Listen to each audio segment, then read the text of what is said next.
जय माता दी। हिंदू धर्म में पुत्रदा एकादशी का बहुत ही महत्व है। हर एकादशी का अपना एक अलग फल और अलग महत्व होता है। इन्हीं में से एक है अत्यंत पावन एकादशी, पुत्रदा एकादशी। जैसा कि नाम से स्पष्ट है, पुत्रदा एकादशी यानी संतान को वरदान देने वाली एकादशी। यह एकादशी विशेषकर संतान सुख की कामना के लिए की जाती है। पुत्रदा एकादशी का महत्व शास्त्रों के अनुसार जो दंपति संतान प्राप्ति में कठिनाइयों का सामना करते हैं, अगर वे श्रद्धा और नियम के साथ पुत्रदा एकादशी का व्रत करते हैं तो भगवान विष्णु उनकी सभी मनोकामनाएं पूर्ण करते हैं। भगवान श्री हरि विष्णु और माता लक्ष्मी को समर्पित होती है एकादशी तिथि। पुत्रदा एकादशी की पूजा और व्रत बहुत ही फलदायी मानी जाती है। सनातन परंपरा में भगवान विष्णु को जगत का पालनहार माना जाता है, जिनकी साधना आराधना करने से व्यक्ति के सारे दुख दूर नष्ट हो जाते हैं और सभी मनोकामनाएं पूरी होती है। भगवान विष्णु को प्रसन्न करके मनचाहा वरदान पाने के लिए एकादशी व्रत को अत्यंत ही फलदायी माना गया है।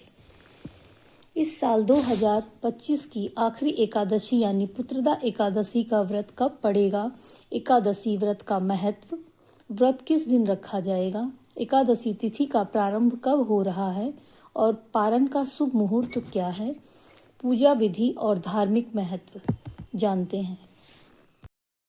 पुत्रदा एकादशी व्रत का शुभ मुहूर्त।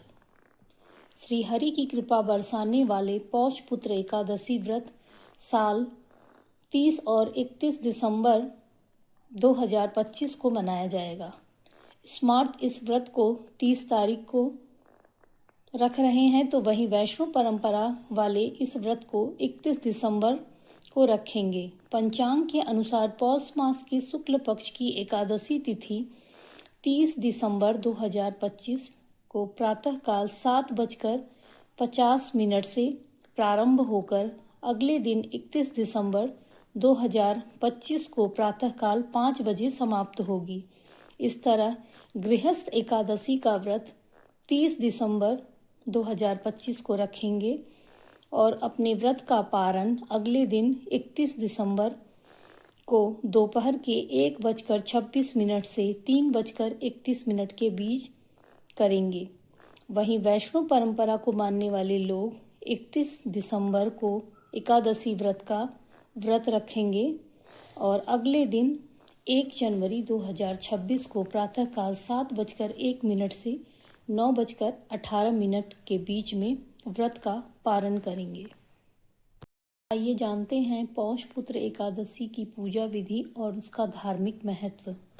पौष पुत्र एकादशी व्रत को करने के लिए जातक को प्रातःकालीन सूर्योदय से पहले उठकर स्नान दान करके साफ स्वच्छ वस्त्र धारण करना चाहिए। तन और मन से पवित्र होने के बाद एकादशी व्रत का संकल्प लेना चाहिए। इसके बाद शुभ मुहूर्त में भगवान विष्णु की जलाभिषेक या पंचामृत से अभिषेक करें। फिर भगवान विष्णु को चंदन, केसर आदि का तिलक लगाएं। वस्त्र भगवान को अर्पित करें। फल और फूल, धूप, दीप, नैवेद्य, मिष्ठान आदि भगवान को अर्पित करना चाहिए। एकादशी व्रत की पूजा में श्री हरि की एकादशी माता की कथा पढ़नी चाहिए, विष्णु सहस्त्र नाम का पाठ करना चाहिए और पूरे दिन ओम नमो भगवते वासुदेवाय नाम का जप करना चाहिए।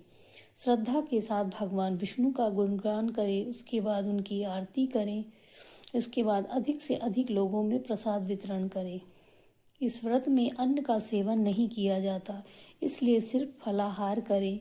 व्रत के अगले दिन शुभ मुहूर्त में व्रत का पारण करें। पौष पुत्र एकादशी व्रत का धार्मिक महत्व। हिंदू मान्यता के अनुसार पौष पुत्र एकादशी व्रत संतान कामना करने वाले लोगों के लिए अत्यंत ही फलदायी माना गया है। मान्यता है कि इस व्रत को करने से साधक के जीवन में सुख, शांति और सौभाग्य हमेशा बनी रहती है। यह व्रत हरि का आशीर्वाद दिलाता है। जय श्री हरि। ओम नमो भगवते वासुदेवाय नमः।